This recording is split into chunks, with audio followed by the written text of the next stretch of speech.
Okay, now reaction between acid and base. इसका जो formula basically you will see that आपका ना बहुत इंपॉर्टेंट है ना। देखो एसिड और base when they do the chemical reaction so they mix the salts and ये देखो आपको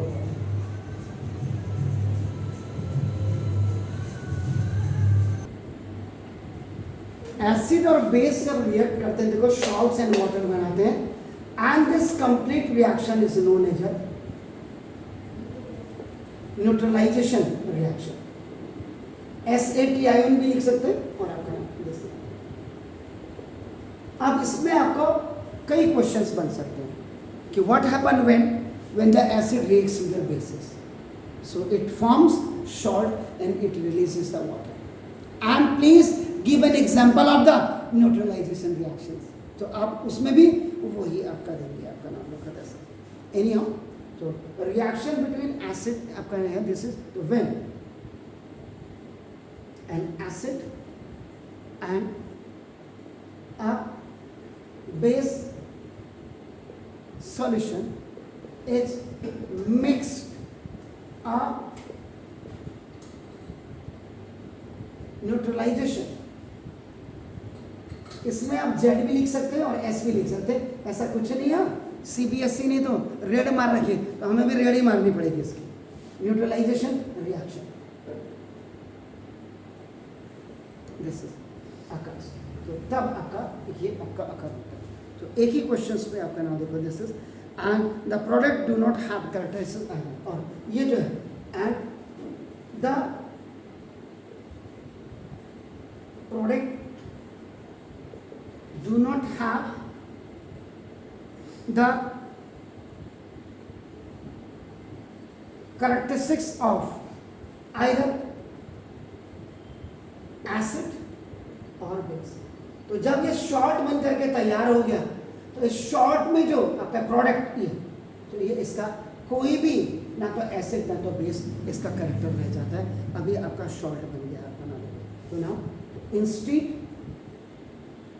now this is short and water is form. इससे आपका शॉर्ट एंड वाटर आपका नाम ये फॉर्म हो गया।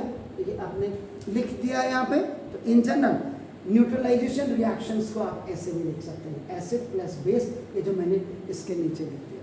तो ना अब इसके एग्जांपल की बात करते हैं। अगर आपका ना दूसरा एग्जांपल, ये तो फॉर्मूला था कि नाम देखो when HCl aqua solution this is that ये डाइल्यूट आपका नाम हाइड्रोक्लोरिक एसिड हो गया। देखो ना जब ये सोडियम हाइड्रोक्साइड दिस ये भी आपका एक्वा सॉल्यूशन है but this is the base आपका।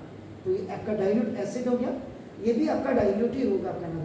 जब केमिकल रिएक्शन हो जाएगा तो ये आपका क्या बना देगा, ये देखो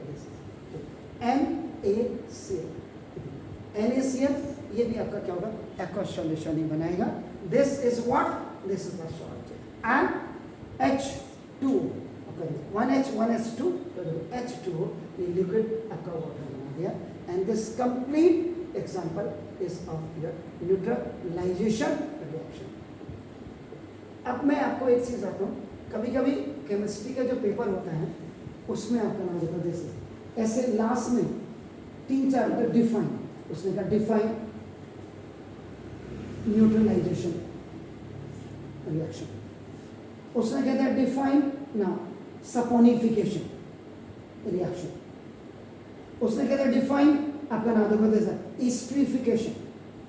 तो you will define all the things. जैसे न्यूट्रलाइजेशन रिएक्शन हो गया, आप क्या लिखेंगे when the acid react with base it makes the salt and water, the complete reaction is known as neutralisation reaction.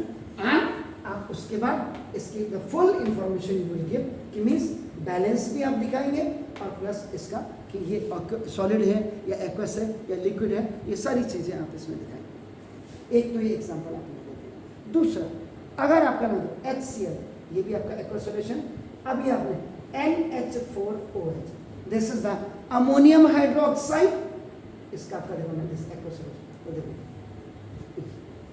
Chemical reaction हुआ आपका नाम देखो दिस तो NH4Cl, अमोनियम क्लोराइड हो गया सर, इसका भी आपका देखो एक्वा सॉल्यूशन होगा। और आपका plus H2, this is the water. तो कई एक ही रिएक्शन में when the acid react with base it makes the salts and release the water. Yeah, how you will make the salt, ये भी आपका आ सकता है। Please give an example of the neutralization reactions. तो please do it. तो ये आपके reaction between the acids and bases में आपका होगा, please.